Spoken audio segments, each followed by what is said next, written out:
জামবিদ রহমতুল্লাহ চিন্তায় পড়ে গেলেন, এই সময় যদি আমি ঘোড়ার পিঠে বসে থাকি তাহলে তো হবে না, বরং ঘোড়ার লাগাম টানা লাগবে। ধরে কোন কি লাগাম মানে কি? ব্রেক ব্রেক ব্রেক ব্রেক ছাড়া গাড়ি আর পর্দা ছাড়া নারী।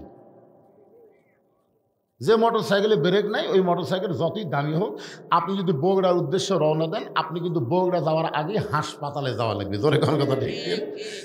আর বেপর্দা নারী নিয়ে যারা সংসার করতেছেন, আপনি যতই ইবাদত করেন, আপনি জান্নাত যাওয়ার আগে জাহান্নামে ঢোকা লাগবে। ধরে কোন কথা ঠিক কিনা? এখন বলেন, ব্রেক ছাড়া গাড়ি আর পর্দা হারা নারী। আমার মায়েদেরকে আরো সুন্দর করে ওয়াজ শোনাবো, এটা একটু দিলাম তো ওনা করে, আমি ভুলিনি। চাপে চাপে বসেন মা, চাপে চাপে বসেন, অসুবিধা নেই। অকরনা ফি বুয়ুতিকুন্না ওয়ালা তাবাররুজনা তাবাররুজাল জাহিলিয়াতিল উলা। জোরে বলেন আল্লাহু আকবার। জামবিদ রহমতুল্লাহ আলাইহি ঘোড়ার লাগাম টেনে বলে, ঘোড়া রে, আমি মক্কা মদিনা উদ্দেশ্য করে রওনা দিয়েছি। মক্কা মদিনা উত্তর দিকে, তুমি মক্কা মদিনার দিকে না যাইয়া তুমি পূর্ব দিকে কেন যাও? এ ঘোড়া, আমি তোর কাছে ওয়াজ করতেছি, আর পূর্ব দিকে যাবি না, তুই উত্তর দিকে রওনা দে। এত সুন্দর ওয়াজ করার পরে জামবিদ যখন লাগাম ঢিল দেয়, সঙ্গে সঙ্গে ঘোড়া পূর্ব দিকে দৌড়ায়। লাগাম ঢিল দেওয়ার সঙ্গে সঙ্গে ঘোড়া পূর্ব দিকে দৌড়ায়। জামবিদ রহমতুল্লাহ চমকে উঠলেন, এত সুন্দর করে ঘোড়ারে ওয়াজ শোনালাম, তারপরে ঘোড়া আমল করে না। ধরে কন কি করে না? এ কথা কন না কেন, কি করে না? তাহলে কি বোঝা গেল? যে এত সুন্দর করে ওয়াজ শোনানোর পরেও আল্লাহর বান্দারা ফজরের নামাজ পড়ে না। পড়েন? আপনারা সবাই পড়েন? এখানে অনেক আল্লাহর বান্দা বসে আছেন যারা হয়তো মাগরিব এশার নামাজই পড়েনি। এরকম আছে না নাই? আবার নিয়ত করছে ফজরও পড়বি না। বক্তা ওয়াজ করছে যে টুপির উপরে পাগড়ি পরে কেউ যদি নামাজ পড়ে, আল্লাহ তাকে খুশি হয়ে 70 গুণ সওয়াব দেয়। সেদিন থেকে পাগড়ি পরে নামাজ পড়ে। কিন্তু একদিন মসজিদে যায় থেকে পাগড়ি আনে নাই। এখন চিন্তা করে, এত দূর বাড়ি, আবার পাগড়ি আনবো। বিবেক বলতেছে, পাগড়ি মাথার দিয়ে পড়লে 70 আর জামাতে পড়লে 27। জামাতে নামাজ পড়লে 27 গুণ, পাগড়ি পড়লে 70 গুণ। কোনটা ধরবি, কোনটা ছাড়বি, কোনটা ধরবি, কোনটা ছাড়বি? মন বলতেছে 70ই ধর। ইচ্ছা করে নামাজের জামাত বাদ দিচ্ছে, ইচ্ছা করে। সবাই যখন জামাতে নামাজ পড়ে বাড়িতে গেছে, ও তখন মসজিদের মধ্যে ঢুকে এক টানে লুঙ্গি খুলেছে। এক টানে লুঙ্গি খুলে ওটা আড়াই ভালতে মাথা 3 পেঁয়াজ দিয়ে রুকুর থেকে সেজদাত গেছে। ইতিমধ্যে এক মুসল্লি মসজিদের মধ্যে ঢুকাই কয়, সর্বনাশ, জীবনে বহু নামাজে দেখলাম, এরকম ন্যাংটা তো দেখি নাই। ন্যাংটা বাবার দরবারেতে কেউ ফিরে না খালি হাতে। এই শালা তাহিরি এই ন্যাংটা বাবাকেও গজল গজল করে কোন কথা দেখে পাশাই মারছে থাবা। ওই লাভ দুটো বললে আমার মারলে কেন ভাই? বলে মারার কারণ লুঙ্গি। তোমার চোখ নাই লুঙ্গি আমার মাথায়? এই পাগল, পরের লুঙ্গি মাথায় কেন? বলে সওয়াবের আশায়। পাগড়ি পরে মাথার নামাজ পড়লে 70 গুণ সওয়াব হয়। লোকটা বলে, পাগল, পাগড়ি পরা হলো সুন্নাত আর লুঙ্গি পরা হলো ফরজ। পাগড়ি পরা কি আর লুঙ্গি পরা কি? ওয়াজ শোনা হলো মুস্তাহাব আর এশার নামাজ পড়া হলো ফরজ। এশার নামাজ বাদ দিয়া যারা ওয়াজ শুনতেছে, তারা লুঙ্গি খুলিয়া মাথায় পাগড়ি পরেছে। আমার সঙ্গে সকলে একটু বলা লাগবে, বলতে পারবে না ভাইজান? যারা বলবে না মনে করেন তারা এশা পড়ে নাই, না পড়া ওয়াজ শুনতেছে। আর যারা বলবেন আল্লাহ তাআলা তাদের এশা কবুল করুক, জোরে কোন আমিন। তাহলে সবাই আমার সঙ্গে বলেন, এশার নামাজ বাদ দিয়া যারা ওয়াজ শুনতেছে, তারা লুঙ্গি খুলিয়া মাথায় পাগড়ি পরেছে। আবার ওয়াজ শুনতে শুনতে যারা ফজর বাদ দিবে, ওয়াজ শুনতে শুনতে যারা ফজর বাদ দিবে, লুঙ্গি খুলিয়া মাথায় পাগড়ি পরিবে। যে মাত্র লাগাম ঢিল দেয়, ঘোড়া আবার পূর্ব দিকে দৌড়ায়। জামবিদ চিন্তা করে, ওয়াজ করা যখন কাম হলো না, ওয়াজের পরে আওয়াজ আসে না নাই? তিনি ঘোড়ার পিঠ থেকে নামলেন। ঘোড়ার পিঠ থেকে নাইমা মক্কা মদিনার দিকে টেনে টেনে ঘোড়াকে নিয়ে যাবেন। ঘোড়ার পিঠে চলে যখন যাওয়া হবে না, তাই বলে ঘোড়া ছাড়া তো আমি যাব না। এবার নিচে নামার পরে ঘোড়াকে টানা যখন শুরু করলেন, সঙ্গে সঙ্গে ঘোড়া শুয়ে পড়ছে। দাঁড়ানো ঘোড়াকে 2 ধাপ সামনে টাইনা নিয়ে যায়। যে ঘোড়া শুয়ে পড়ে তার টাইনা কোনো লাভ? জোরে বলেন। মনোযোগ দিয়ে যারা শুনবেন তাদেরকে কিছু শোনানো যাবে, কিন্তু কোরআনের মাহফিলে সে মনটা যদি বক্তার কথার দিকে না থাকে। এই জন্য ছোটবেলা একটা গান শুনেছিলাম, 80 তোলায় শের যদি হয় 40 সারে মন, মনে মনে মিল না হলে মিলবে না ওজন। বক্তার কথা আর শ্রোতার মন, এই দুইটা যদি এক না হয় তাহলে ওয়াজ বুঝতে কিন্তু কষ্ট হবে। জোরে কোন কথা ঠিক না? আল্লাহর জামবিদ রহমতুল্লাহ চিন্তায় পড়ে গেলেন, এই ঘোড়ার পিঠে চড়ে মক্কা মদিনায় যাবার চাইলাম, ঘোড়া আমাকে মক্কা মদিনায় নিয়ে যাবে না। ঘোড়ায় টাইনা টাইনা মক্কা মদিনায় নিয়ে যাবার চাইলাম, ঘোড়া আমার সঙ্গে যখন যাবে না তাহলে খামাখা। ইন্নামা আমওয়ালুকুম আওলাদুকুম ফিতনা। আল্লাহ বলেছেন সম্পদ আর সন্তান হলো তোমাদের বিপদের কারণ। যত সম্পদ দুনিয়াতে আল্লাহ দিয়েছে তার মধ্যে একটা সম্পদের নাম হলো ঘোড়া। দরকার নাম কি? ঘোড়া। আল্লাহ বলতেছেন সম্পদ আর সন্তান তোমাদের সবচাইতে বড় বিপদের কারণ। এই সম্পদের কারণে অনেক মানুষ জাহান্নামে যাবে, আবার সন্তানের কারণে অনেক বাবা মা জাহান্নামী হবে। জোরে কোন কথা ঠিক না? আজকে আপনি কেমন ভাব, আপনি কেমন বেটা জন্ম দিলেন যে আপনার বেটা কোরআনের মাহফিল বাদ দিয়ে মেলা ঘুরতেছে? এই দোয়া দরুদ পড়ে জন্ম দেননি তো, হিচ্ছুকে গলা ধরে পেলে ফেলে দিয়ে কাম করছেন কি?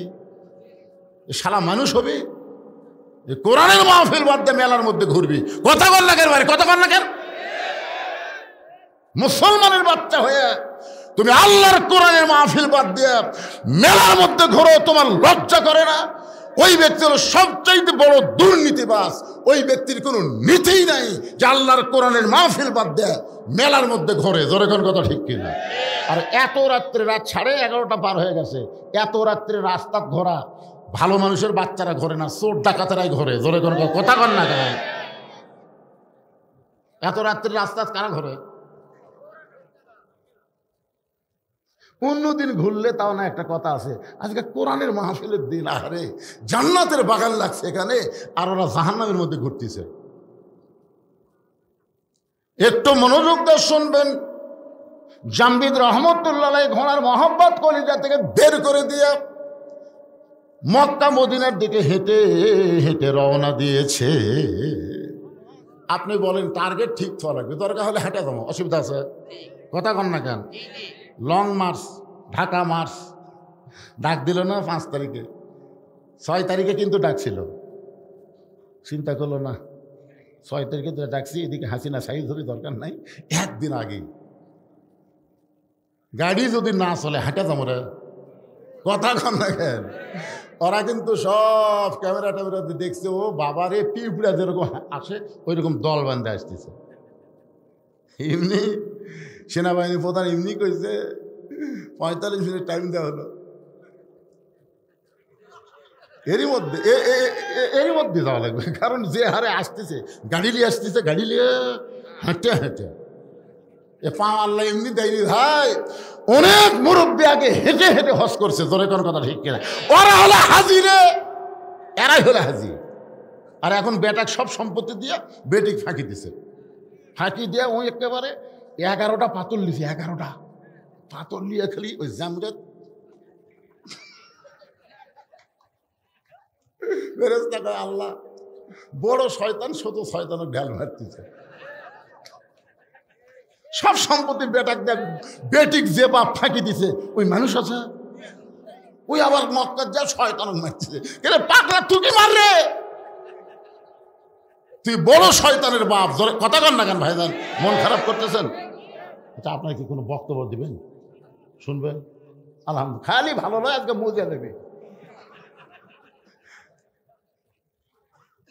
আল্লাহ হেঁটে হেঁটে যখন রওনা দিলেন, এমন সময় মন বলতেছে জামবিদ এত সুন্দর ঘোড়ার পিঠে চড়ে মক্কা মদিনায় যাবার চাইলি, সেই ঘোড়া তোকে যখন মক্কা মদিনা নিয়ে যাবে না, তুই ঘোড়ার লাগাম টানলে ঘোড়া তোমার সঙ্গেও যাব না। একটা বার কি ঘাড় কাত করে দেখা যায় না ঘোড়া কি করতেছে? ইলা জিহাদুল কাবাত শরীফতে আল্লাহ। মন বলতেছে কাবার দিকে তো মুখ করে খাড়া হইল রে, তোর 2000 টাকার জুতা যে সাইডে থুসু, দেখ তো জুতে, মানে জুতাও দেখতেছে, নামাজও পড়তেছে। হবে হবে তো মনে করতেছে সবাই যখন জামাতে চলে গেছে, ই একলাই যখন জোহরের 4 রাকাত সুন্নত করতেছে, দেখে ওর জুতা কুটি, তো যাই দেখে ওর পাশে কাঠের বাক্সের জুতি। ওর মনে করতেছে যে কেবল 1 রাকাত হচ্ছে, এখনো 3 রাকাত আছে, এই 3 রাকাত শেষ করতে আমি 7 মাথা পার হব। এই মনে করে চোর যেই জুতায় হাত দিয়েছে ওই খস করে দিচ্ছে। তখন বলতেছে কে রে ভাই, তুই কাবার দিকে মুখ করে নামাজ পড়তেছিস? তখন বলতেছে না ভাই, ইলা জিহাদুল কাবা ওয়া জুতা, খালি কাবা লয় তো আমার জুতাও রাখা লাগবে, আবার কাবাও ধরা লাগবে। জোরে করে হবে। জাম্বিদের মন বলতেছে এত সুন্দর ঘোড়া, যে ঘোড়ার পিঠে চড়ে তুই মক্কা মদিনায় যাবি, সেই ঘোড়া তোকে টানে নিয়ে যাবার চাই, তাও গেল না। পিছনে বসে আছে, একটা বার তাকায় দেখতো ঘোড়া কি খাড়া হলো না শুয়েই থাকলো। জাম্বিদ রহমতুল্লাহ বলেন, আল্লাহ, ওই ঘোড়ার মহব্বত কলিজা থেকে বের করে দিয়ে আমি হেঁটে হেঁটে মক্কা মদিনার দিকে রওনা দিব, একটা বার ঘোড়ার দিকে তাকাবো না। এই মনে করে জোরে জোরে যখন পা মারতেছে, এমন সময় ঘোড়া দাঁড়িয়ে গেছে। ঘোড়া দাঁড়িয়ে থাকে নাই, দৌড়ে গিয়ে জাম্বিদের পিছনের কাপড় এমনভাবে ঘোড়া কামড়ে ধরেছে। 6টা মানুষের দেহে যে শক্তি থাকে, তার চাইতে বেশি শক্তি হলো একটা ঘোড়ার দেহে। জাম্বিদ হেঁটে হেঁটে মক্কা মদিনায় যাবার চায়, কিন্তু ঘোড়া পিছনের কাপড় কামড়ে ধরে জাম্বিদকে টেনে টেনে পূর্ব দিকে যায়। জাম্বিদ কয় কে রে, ঘোড়ার পিঠে চড়ে মক্কা মদিনায় যাবো, ঘোড়া নিয়ে যাবে না। ঘোড়ারে টানলাম, ঘোড়া আমার সঙ্গে যাবে না। আমি একলা যাবার চাই, তারপরে ঘোড়া যাবার দিবে না। এই ঘোড়ার মধ্যে ঢুকলো কি? এর তাকো ফেরাসাতাল মুমিনিনা ফাইন্নাহু ইয়ানজুরু বিনূরিল্লাহ। এতক্ষণ জাম্বিদ খালি 2 চোখ দিয়ে দেখছে, এবার 2 চোখ বন্ধ করে অন্তরের দিকে তাকায় দেখে। এতক্ষণ ধরে ঘোড়া যে কাজগুলো করতেছে, এগুলো ঘোড়ার ইচ্ছাই নয়, এগুলো হচ্ছে আল্লাহ মালিকের ইচ্ছা। সুবহানাল্লাহ, জোরে কর। 2 চোখ দিয়ে দেখলে ঘোড়া খারাপ, কিন্তু ইয়ানজুরু বিনূরিল্লাহ 2 চোখ বন্ধ করে যখন নূরের চোখ দিয়ে তাকায় দেখে যে ঘোড়া যা কিছু করতেছে ঘোড়া নিজে করতেছে না। ঘোড়ার মালিককে, জাম্বিদের মালিককে।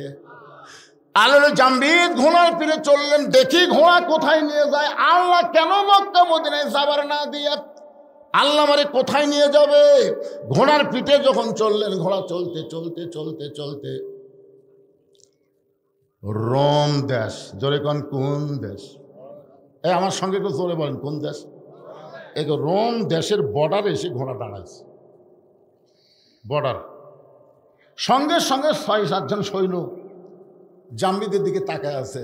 জাম্বিদ জোড়হাত করে বলতেছে, ভাইজান আমার কোনো দোষ নেই, আমি মক্কা মদিনায় যাব, কিন্তু ঘোড়া আমাকে এই পর্যন্ত টানে আনছে ভাই, আমার কোনো দোষ নেই।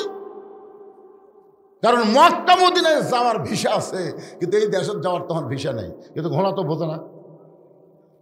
সঙ্গে সঙ্গে সৈন্যগুলো বলতেছে, হুজুর ঘোড়ার রং তো ঠিকই আছে, আপনার নাম যদি জাম্বিদ হয় আর আপনার বাড়ি যদি বাগদাদের খোরাসান হয়, এই দেশের নাম হলো রোম দেশ। জোরে বলেন সুবহানাল্লাহ। সৈন্যগুলো কি বলতেছে, ঘোড়ার রং তো ঠিকই আছে, যে রঙের কথা বলেছে আপনি সেই রঙের ঘোড়ার পিঠে চড়ে আসতেছেন। যদি আপনার নাম জাম্বিদ হয়, আপনার বাড়ি যদি বাগদাদের খোরাসান হয়, এই রোম দেশের বাদশা বলেছে ওই হুজুরকে সসম্মানে আমার দরবারে হাজির করে দিও। জাম্বিদ কয় কে রে? যে দেশ আমি জীবনেও চিনি না, যেই দেশের নামই আমি শুনি নাই, আর সেই দেশের বাদশা কেমনে জানলো?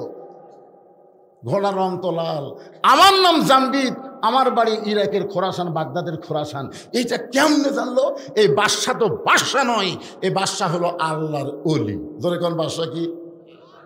আসলে বাদশাকে আমাদের মধ্যে কিছু কিছু নেতা বলে ইসলামের সাথে রাজনীতির কোনো সম্পর্ক নেই। এক ফকির ভিক্ষা করবে গেছে শাহজাহানের দরবারে, যা দেখে বাদশাহ শাহজাহান মসজিদের মধ্যে ঢুকে দুই হাত তুলে বলতেছে, ও বাদশার বাদশাহ, তোমার দরবার আমি ফকির, তোমার দরবার আমি ফকির।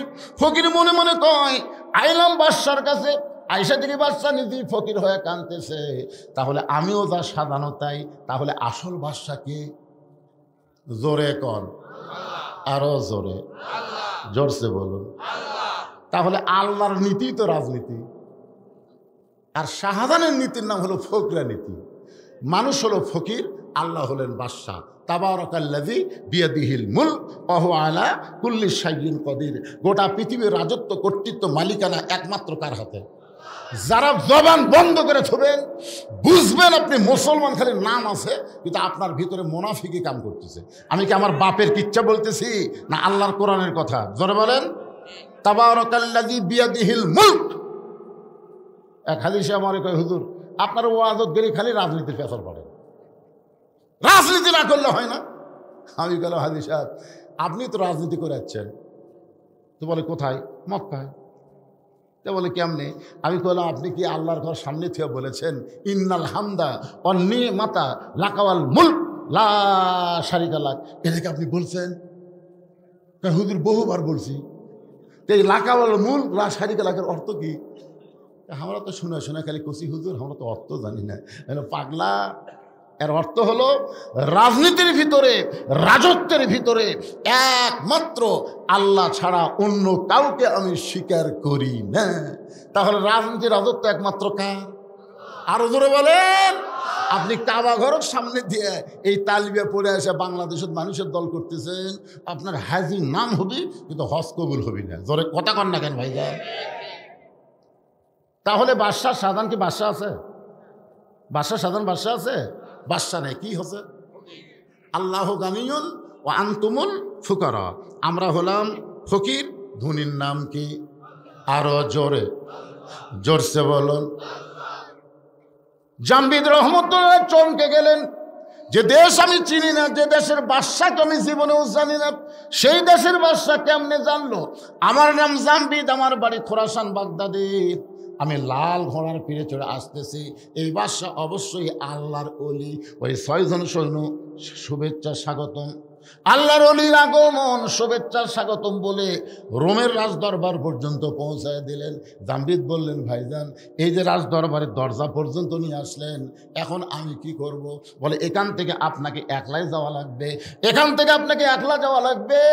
ফেরেশতা জিবরাইল বলে, নবী গো, এই পর্যন্ত আল্লাহ আমাকে হুকুম দিয়েছে, এরপর থেকে আপনাকে একলাই যাওয়া লাগবে। ধরে কোন কয়জন? কেন? ওরস মানে কি একটু খেয়াল করেন। আল্লাহ নবী 2 জনা, প্রেম করিবেন গোপনা, মাঝখানে তো অন্য কারো জায়গা থাকবে না। জায়গা যদি থাকিত জিবরাইলকে সঙ্গে নিত, জায়গা যদি থাকিত জিবরাইলকে নিত, দরজার বাইরে আল্লাহ ব্রেক করাতো না। সবাই বলেন, আল্লাহ নবী 2 জনা প্রেম করেছেন গোপনা, মাঝখানে তো অন্য কারো জায়গা ছিল না। কি জিবরাইল খালি এক ধাপ মারলে তোর অস্তিত্ব পুড়ে হবে ছাই। 70,000 নূরের পর্দার গেট আমি আল্লাহ আমার দোস্তকে সাদর সম্ভাষণ জানাবার চাই। জোরে কেন সুবহানাল্লাহ। আয় রে, নবী একলা এখন আল্লাহর কাছে যাচ্ছে একলাই। ফেরেশতা জিবরাইল বলে, হুজুর আমি আপনার সাথে থাকলে আপনাকে কোলদারা হইয়া, কোলদারা বোঝেন না? বর দেখবেন বিয়ের দিনে কোলদারার মোশন দেখছেন, বড় এই কি ছোট ছোট ঘাস খাবো, তোর শ্বশুর মামা শ্বশুর সবাই কিন্তু জানলাতে তোকে দেখতেছে। আজকে যাত্রীরা, বর যাত্রী যেভাবে খায় ওর দিকে কারোর নজর নেই, নজর কিন্তু তোর দিকে আছে। আজকে তুই কম খা, ছোট ছোট ঘাস খা, মুগত কিছু ভরার সাথে সাথে টিস্যু পেপার দিয়ে মুছবো। কোলদারা বরং শিখা দিচ্ছে। কারণ কি জন্য? আজকে তোর পরীক্ষার দিন পাগলা, আগামীকাল থেকে তোর খাওয়ার শেষ না, তুই কি খাবো রে? কিন্তু যারা আজকে শেষ খাওয়া খাচ্ছে বরযাত্রী, ওদেরকে আজকে শেষ পাগলা, আগামীকাল আর খাওয়া নেই। এই দুনিয়াতে কাফের বেঈমান হলো বরযাত্রী, আর মুসলমান হলো বর। মুসলমানকে ফেরেশতারা দেখতেছে, আল্লাহ দেখতেছে, চিন্তা ভাবনা করে খাওয়াও লাগতেছে, চলাও লাগতেছে, তোর কোন ঠিক কিনা? আর বরযাত্রীর কোনো চিন্তা আছে? কারণ ওরা জানে মরার সাথে সাথে জাহান্নাম, পিটুন খাওয়া ছাড়া বুদ্ধি নেই। আর আমরা জানি মরার পরে জাহান্নাম না, আমাদের জন্য জান্নাতের দরজা আল্লাহ খুলে দিয়েছেন।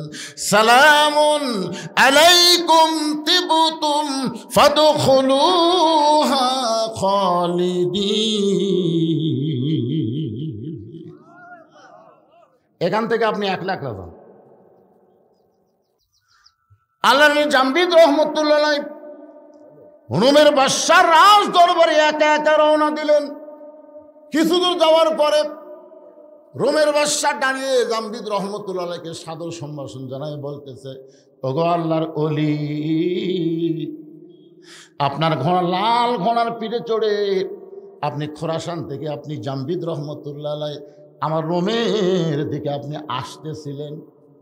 জামবিদ কয়, না, আপনার ধারণা ঠিক না, আমি মক্কা মদিনা যাওয়ার চাইছিলাম, মক্কা মদিনাত। কিন্তু এই ঘোড়ার কারণে, শুধুমাত্র ঘোড়ার কারণে আল্লাহর ইচ্ছায় আমাকে রোমের দেশে আসতে হলো। তবে আমি জানতে চাই আপনি কেমনে জানলেন আমার নাম জামবিদ, আমার বাড়ি খোরাসান, আমি লাল ঘোড়ার পিঠে চড়ে আসতেছি, এইটা আপনি কেমনে জানলেন? রোমের বাদশা বলে, আমি জানি না, আমি জানি না, জানি আমার পাগলি মেয়ে। সবাই জোরে কন। জামবিদ বলে, কি বলে? বলে, আমি জানি না, তো জানি আমার পাগলি মেয়ে। আল্লাহ তাআলা আমাকে একটাই মাত্র মেয়ে দিয়েছে, সেই মেয়েটা আজকে প্রায় 13-14 বছর হলে পাগলি অবস্থায় আছে। দুনিয়ার কোনো আলো পছন্দ করে না, দুনিয়ার কোনো খাওয়া পছন্দ করে না, দুনিয়ার কোনো মানুষ পছন্দ করে না, একা একা একটা বন্দি ঘরে থাকে। আমি দুনিয়ার বহু ডাক্তার কবিরাজ দেখাইছি, একটা ডাক্তার কবিরাজ আমার মেয়ের রোগ ধরতে পারেনি। ওই একটা মেয়ে ছাড়া আমার দুনিয়াতে কেউ নেই। আমি মাঝে মধ্যে আমার মেয়েকে দেখতে যাই। আমি গতকাল গেছিলাম দেখতে, যাই দিকে ঘরের দরজাটা বন্ধ, একটা জানালার পাল্লা খোলা, ওই জানালার পাল্লা দিয়ে আমি ভিতর দিকে তাকাবার চাই, কিন্তু অন্ধকারে আমার মেয়েটাকে আমি দেখতে পাই না।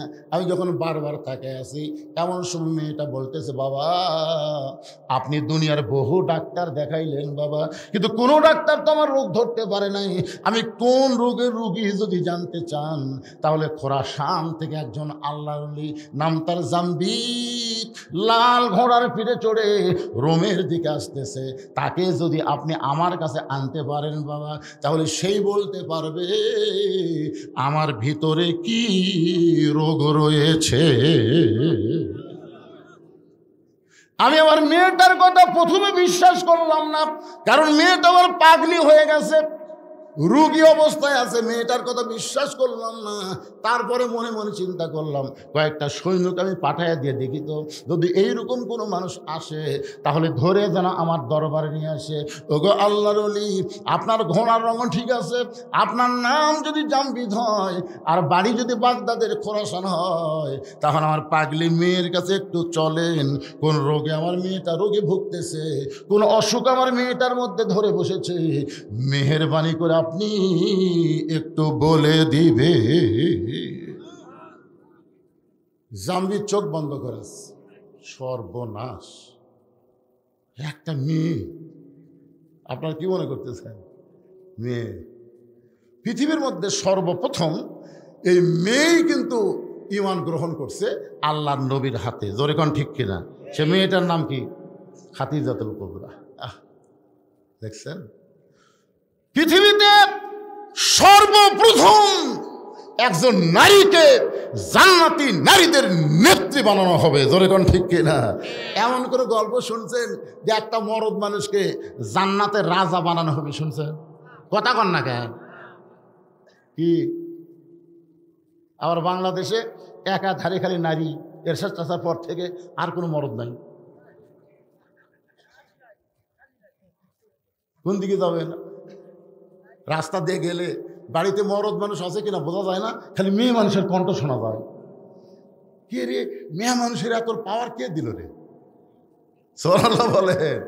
জামবিদ চমকে গেল। এতক্ষণ মনে করছিলাম যে রোমের বাদশা আল্লাহর ওলি, এখন এসে শুনতেছি ওর মেয়ে। তাও এত বছর হলে পাগলি অবস্থায় আছে। জামবিদ রহমান ধীরে ধীরে ওই পাগলি মেয়েটার দরজায় গিয়ে বললেন, মা দরজা খোলো, কোন রোগে তুমি রোগী হয়েছো, আমি তোমাকে একটু পরখ করে দেখতে চাই। মেয়েটা বলে, আল্লাহর ওলি, মক্কা মদিনায় যাওয়ার চাইছিল, কিন্তু মক্কা মদিনা বাদ দিয়া এই পাগলির কাছে কেন আসলা? জামবিদ চমকে করছে, আমি মক্কা মদিনায় যাওয়ার চাইছিলাম, মক্কা মদিনায় না গিয়ে এই পাগলির কাছে কেন আসলাম? মেয়েটা বলে, জামবিদ রে, মক্কা মদিনায় তুমি কেন যাবে? জামবিদ বলে, মা তুমি কি জানো না, মক্কায় আল্লাহর ঘর, ওই মদিনায় রাসূলের রওজা, প্রত্যেকটা মুমিন মুসলমান মক্কা মদিনায় যাবার চাই। মেয়েটা বলে, আমি মক্কা মদিনায় যাব না, মক্কা মদিনা কি আমার কাছে আসবে না? জামবিদ বলে, মা উল্টা কথা বলো না, মা উল্টা কথা বলো না, মক্কা মদিনা কোনোদিন মানুষের কাছে আসে না, বরং মানুষগুলোকেই মক্কা মদিনায় যেতে হয়। মেয়েটা বলে, জামবিদ রে, এটাই যদি তোমার ধারণা হয় তাহলে শুনে নাও, তুমি এখনো কামেল হতে পারো নাই। এটাই যদি তোমার ধারণা হয়। কি সারাদিন ধরে মারছে, সারাদিন মারার পরে গোটা দেহ যখন রক্তাক্ত হয়ে গেছে, তারপরে সারা রাত বুকে পাথর চাপা দিয়ে রাখছে, সারা রাত।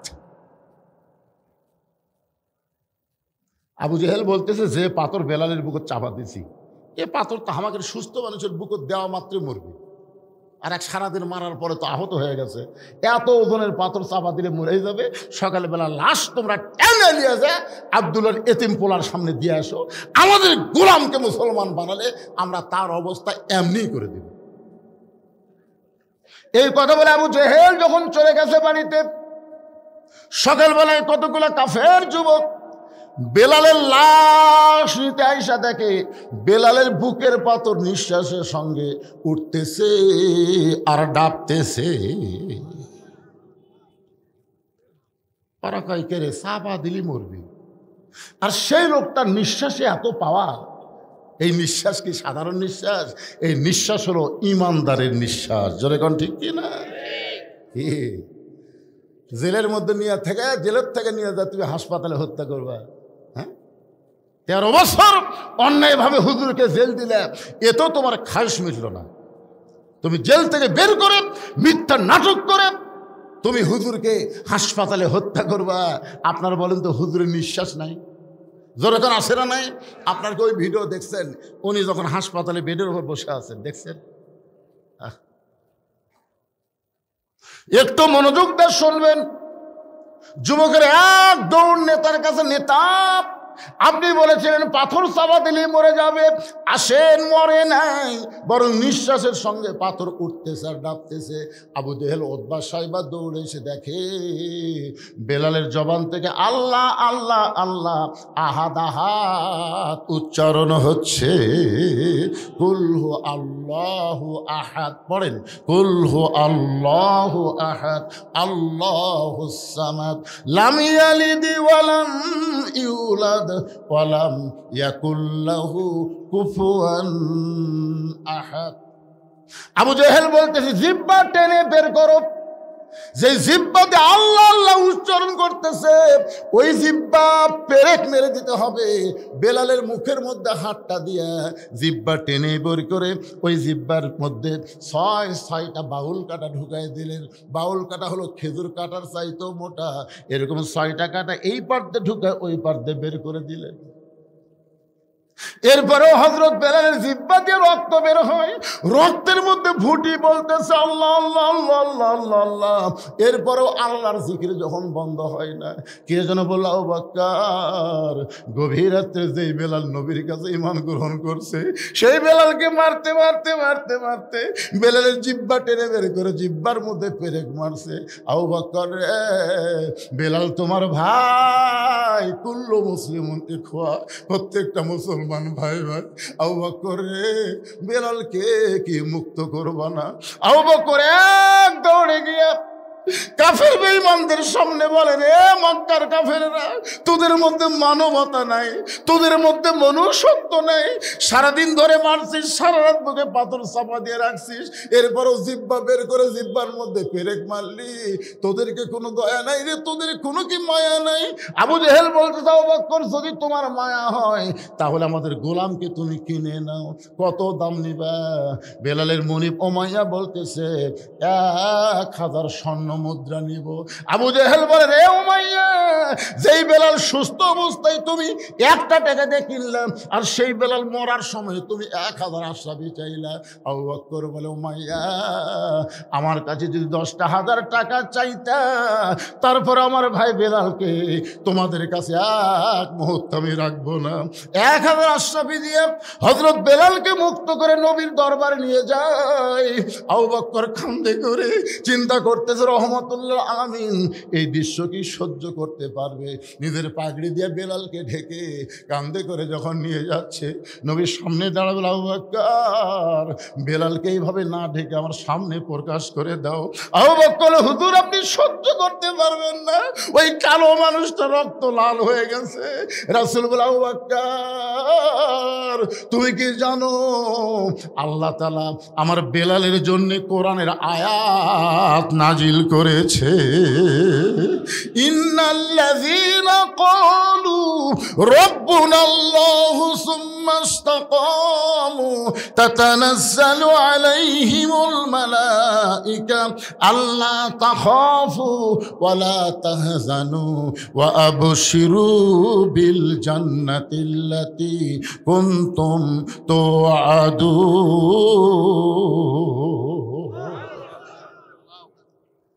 হযরত আবু বকর আস্তে করে বেলালকে নিজের কাঁধ থেকে নামালেন। নামার পরে পাগড়ি যেই মাত্র টান দিছে, নবী তাকায় দেখে বেলালের জিব্বার মধ্যে পেরেক মারার কারণে জিব্বাটা মোটা হয়ে মুখ থেকে অনেকখানি বার হয়ে আসে। আল্লাহ রাসূল হামাগুড়ি দিয়ে বসলেন। রাহমাতুল আলামিন নবী হামাগুড়িতে বসে বেলালের কপালে একটা চুমা দিয়া বেলালের জিব্বার মধ্যে যে পেরেকগুলো বের করে নিজের জিব্বাটা নবী বেলালের জিব্বার সঙ্গে লাগায় দিলে, সঙ্গে সঙ্গে জিব্বাটা পূর্বের মতন হয়ে বেলালের মুখের মধ্যে যখন ঢুকে যায়, নবী বলেন, বেলাল রে, তুমি কি জানো তোমার ঈমানের কারণে আল্লাহ তাআলা তোমাকে 8টা জান্নাতের মালিক বানায়া দিছে? বেলাল বলে, রাসূলুল্লাহ আপনি কি আমার কাছে কিছু শুনতে চান? আবু বকর, বেলাল তুমি কি বলবা? বেলাল বলে, হুজুর ওই আল্লাহর শপথ করে বলতেছি, ওরা যখন আমাকে সারাদিন ধরে মারছিল, ওরা যখন আমাকে চাবুক মারতেছিল, আমার চামড়া কেটে যখন রক্ত বের হচ্ছিল, আমি তখন আল্লাহ আল্লাহ জিকির করতেছিলাম। আমি যখন আল্লাহ আল্লাহ জিকির করি, একসময় আমার চক্ষু বন্ধ হয়ে গেলে আমি দেখতে পাই আল্লাহর জান্নাতের দরজা খুলে দেওয়া হয়েছে। ওগো আল্লাহর নবী, এই দুনিয়া থেকে বেহেশতের দরজার দিকে আমি তাকিয়ে থাকি, ওরা আমাকে সারা রাত বুকে পাথর চাপা দিয়ে রাখছে, আমি তখনও বেহেশতের দরজাতে বেহেশত দেখি। ওরা যখন জিব্বা টেনে বের মধ্যে জিব্বার মধ্যে পেরেক মারছে, আমিও তখন জান্নাত দেখতে পাই। নবী বলেন, বেলাল রে, তুমি আছো দুনিয়ায়, আর দুনিয়া থেকে আল্লাহ তোমাকে জান্নাত দেখায়। লিল্লাহে তাকবীর। তাহলে ঈমানের কারণে দুনিয়া থেকে যদি জান্নাত দেখা যায়, তাহলে আপনি যেখানেই থাকেন না কেন, মক্কা মদিনাকে আল্লাহ আপনার কাছে পাঠাবার পারে না? জোরে কারণ পারে কি পারে না? সমস্ত ক্ষমতার মালিককে। জামবিদ বলে, মা মক্কা মদিনা কোনোদিন মানুষের কাছে আসে না, বরং মানুষগুলো কি মক্কা মদিনায় যাইতে হয়। মেয়েটা বলে, জামবিদ রে, এটাই যদি তোমার ঈমান হয়, তুমি ঘোড়াকে যেরকম দেখছো, যে ঘোড়া তোমার যাই নিয়ে যাবে মক্কা মদিনায়, কিন্তু ঘোড়া দৌড়ায় পূর্বের দিকে, ঘোড়া কেন টানলে ঘোড়া মাটির শুয়ে পড়লো? জামবিদ খালি চুমকে চুম করতেছি, এইগুলা খবর কি রে? এই জায়গা কখন চালান হলো? জামবিদ ইয়ানজুরু বিনুরিল্লাহ একটাবার নূরের চোখে তাকায় দেখো, আমার অন্ধকার ঘরে কোনো আলো নাই। আমার ঘরে দেখতে গেলে দুনিয়ার আলো চলবে না। ইয়ানজুরুবি নূরিল্লাহ, তুমি নূরের চোখে নজর করো। জাম্বির চোখ বন্ধ করে তাকায় দেখে মেয়েটার ডান পাশে কাবা আর বাম পাশে স্বয়ং আল্লাহর নবী বসে আছে। লিল্লাহে তাকবীর।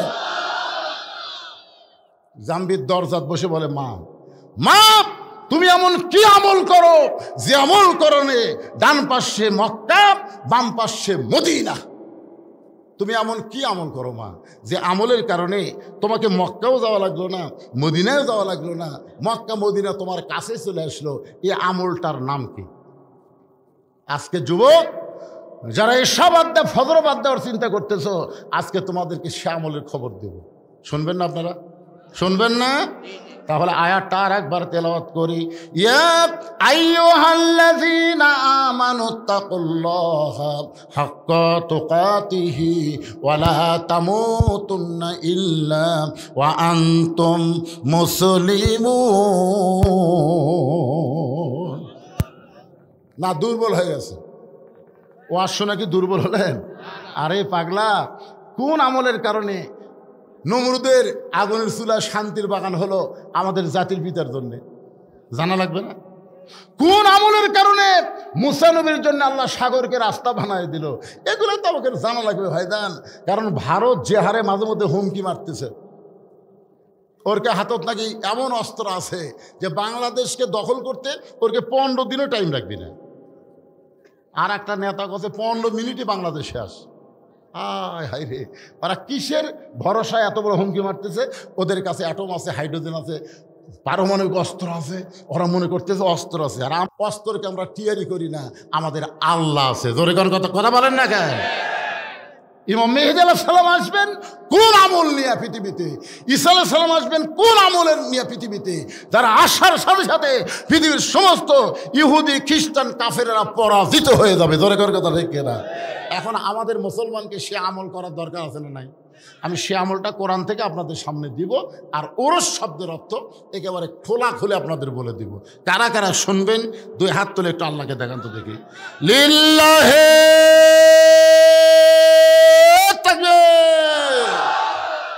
আলহামদুলিল্লাহ। মাত্র 10টা মিনিট, তারপর আবার আলোচনা যাব। আজকে ঘড়ি দেখা লাগবে না, সময়ের খেয়াল নেই, চলতে থাকবে। তাহলে 10টা মিনিট এই যে ইসালে সওয়াব, এই যে বিশাল একটা মাহফিল করার খরচ, আপনাদের কাছে একটু ব্যাগ যাবে, রুমাল যাবে। আল্লাহর হস্তে 10, 20, 50, 100 যে যা পারবেন দান করবেন। আপনাদের গোটার দরকার নেই, আপনাদের কাছে এই ছেলেরা যাবে, আপনারা প্রাণ খুলে দান করবেন। আর এখানে আমি 100 জন আল্লাহর বান্দা চাই। 100 জন। কয়শো জন? 100 জন আল্লাহর বান্দা চাই, যারা বাপ মাকে অত্যন্ত ভালোবাসেন। আজকে এখানে আল্লাহর ওলি যিনি শুয়ে আছেন, তার নাম এখানে দেওয়া হয় নাই, কিন্তু এখানে একটা নাম দিয়েছে, সেটা হলো মুঘলটুলি শাহ দেওয়ান রহমতুল্লাহ আলাইহির মাজার। এখানে যে শাহ দেওয়ান রহমতুল্লাহ আলাইহির মাজার আছে, এ ব্যাপারে কারো সন্দেহ আছে? আপনাদের কারো সন্দেহ আছে? নাম জানি না, কিন্তু এখানে যে একজন আল্লাহর ওলি আছে এ ব্যাপারে তো সন্দেহ নাই। তো প্রত্যেক বছর এরকম একটা করে মাহফিল এখানে হোক, এটাকে আপনারা চান? যদি চান, একটা কোরআন শরীফ বাবদ 500 টাকা আপনাকে দান করা লাগবে। যেহেতু আমার বাপ মা কবরে গেছে, আমি এই মাহফিল একটা কোরআন শরীফ বাবদ 500 টাকা দান করলাম। সবচাইতে দামি দান হলো আল্লাহর কোরআন। আমি কিন্তু কোরআন শরীফ চাচ্ছি না, আপনি 500 টাকা দান করলে একটা কোরআন দানের সওয়াব আপনার বাপ মা কবরে পাবে, আপনি নিজেও আল্লাহ তাআলা খুশি হয়ে আপনাকে দিবে। এরকম কোন আল্লাহর বান্দাকে আসেন আজকের মাহফিলে, হুজুর কত টাকা নিয়ে আসেন বাবা, এটা নগদ দেওয়া হবে, আসেন আল্লাহর বান্দা আসেন। এতজন মানুষের মধ্যে আমি কিন্তু 100টা আল্লাহর বান্দা চাইছি, মাত্র 100 জন।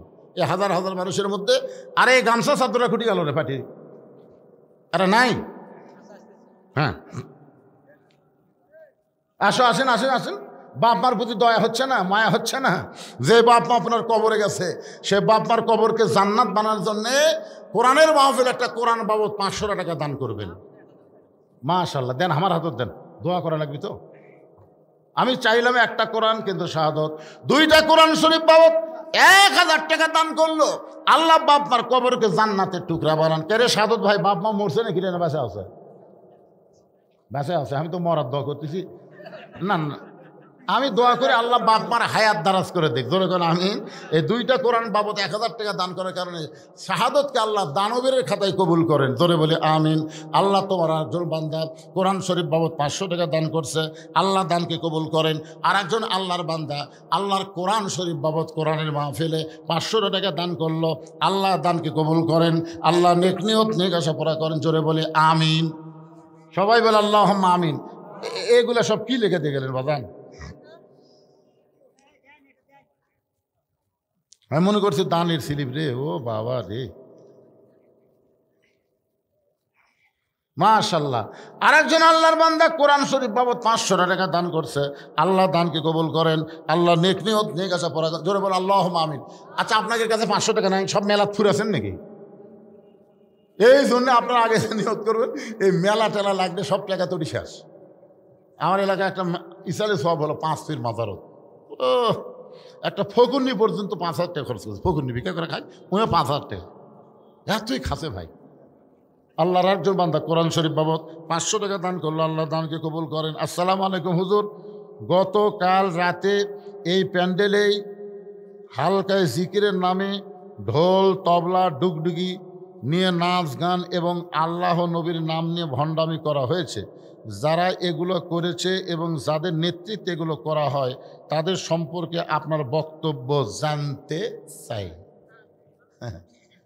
আপনারা দেখবেন এই ঢোল আর তবলা যখন বাজায়, আমি ছোটোবেলা দেখছি একটা ওই যে ঢোল বাজায়, ঢোল বাজানোর একটা শব্দ শোনা যাবে কান খেলে, দুজক দুজক দুজক শোনা যায়, খেলে না দুজক দুজক দুজক এই শোনা যায়। কিন্তু আর একটা হারমোনি নাই, তারপর একটা যে কিংকে টানে, এটার নাম কি? এটা বলে ইনকা কে কে কে কে কে কে কে কে কে কে কে কে কে খাই কয় না। আর একটা হাতও তো এরকম বাজায়, তিনজন। এই হালকা জিকিরের নামে যারা ঢোল টবলার ব্যবস্থা করছে তারা একদল, যারা এখানে শুনিছে তারা একদল, আর যারা বাজাছে তারা একদল। এই 3 দলই দুজক। কথা বল লাগে, এই মুসলমানের বাচ্চারা কথা কয়া লাগবে না। এই কথা না কয়ে তো হাসিনা ইচ্ছা মতো দেশ চলাছে, কারণ কথা বন্ধ করার কারণ হ্যাঁ একটু করবেন বারে কি বেশি ফতুয়া দেওয়া যাবে না, যা করলাম বুঝলে বুঝ পাতা, না বুঝলে তেজপাতা। আমার একটা প্রশ্ন হচ্ছে, আমি একটা বিবাহ করেছিলাম, সেই মেয়ে আর আমি কোরআন হাত রেখে বলেছিলাম কেউ কাউকে কোনোদিন ছেড়ে যাব না, কিন্তু কিছুদিন পর সে অন্য ছেলেকে বিয়ে করে, কিন্তু আমি এখনো বিবাহ করিনি। এখন আমি বিবাহ করলে কি কোনো পাপ হবে নাকি, এটা জানতে চাই। এই বউ আপনাকে ছেড়ে চলে গেছে, কি জন্যে চলে গেছে সেটা আপনি একটু নিজে চোখ বন্ধ করে চিন্তা করেন তো। চিন্তা করে তারপর আবার বিয়ে করার চিন্তা করেন, আগেই বিয়া আগে চিন্তা করেন তো। ব্যাগ ছাড়া দেওয়ার কথা আমি বলিনি, ব্যাগ ছাড়া দেওয়ার কথা আমি কোন কালে বলছি? আপনাদের কাছে ব্যাগ যাবে, এই ব্যাগ যাবে 10 টাকা 20 টাকা 50 টাকা 100 টাকা, যে যা পারেন দিবেন না? কারা কারা 1 টাকাও দিবেন না তারা হাত তোলেন তো দেখি। মুরব্বী তুলবার চাই পরে মানে দিবি, কিন্তু বুঝবার পারেনি। হ্যাঁ, তাহলে আপনারা সবাই দিবেন।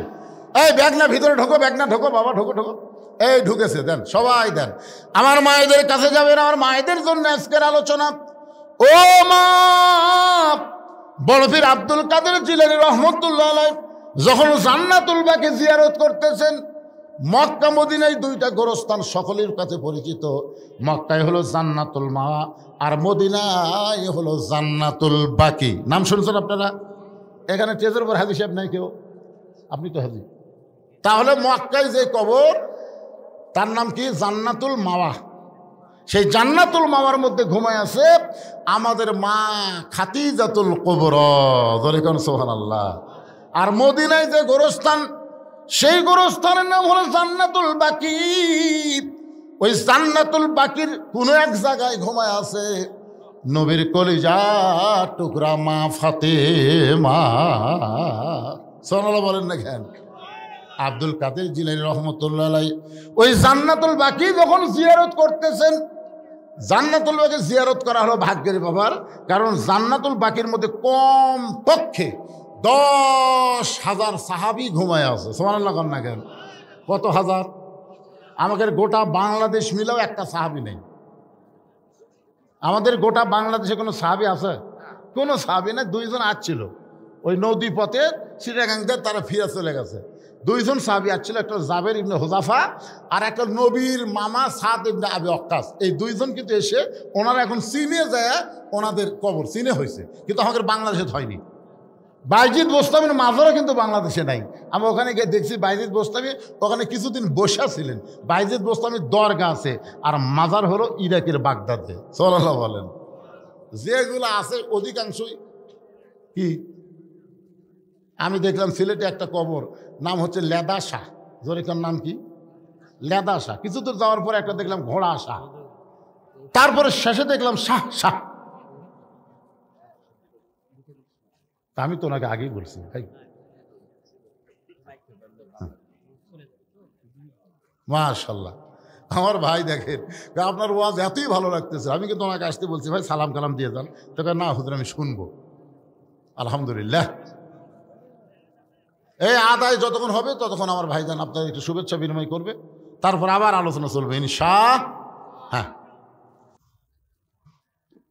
সবাই একটু জিকির করেন, লা ইলাহা ইল্লাল্লাহ, লা ইলাহা ইল্লাল্লাহ, লা ইলাহা, লা ইলাহা ইল্লাল্লাহ মুহাম্মাদুর রাসূলুল্লাহ সাল্লাল্লাহু আলাইহি ওয়াসাল্লাম। আজকের মাহফিলের সম্মানিত অতিথি তিনি শহীদ প্রেসিডেন্ট জিয়াউর রহমান, যার ওয়াজ আমার ইউটিউবেতে শুনতে পাবেন। তিনি কত বড় আল্লাহর ওলি ছিলেন। আমি যে মাদ্রাসায় লেখাপড়া করতাম, সরকারি মোস্তাফিয়া মাদ্রাসা, ওনার প্রিন্সিপাল ছিলেন তখন আল্লামা নজিবুল্লাহ রহমতুল্লাহ আলাই। উনি এখন দুনিয়াতে নেই। ওনাকে আমরা ছাত্ররা জিজ্ঞাসা করছিলাম যে শহীদ প্রেসিডেন্ট জিয়াউর রহমান সম্পর্কে আপনার মন্তব্য কী? উনি বলেছেন হজরত ওমর ফারুকের সিমটম আল্লাহর ওলি। জোরে কেন সুবহানাল্লাহ।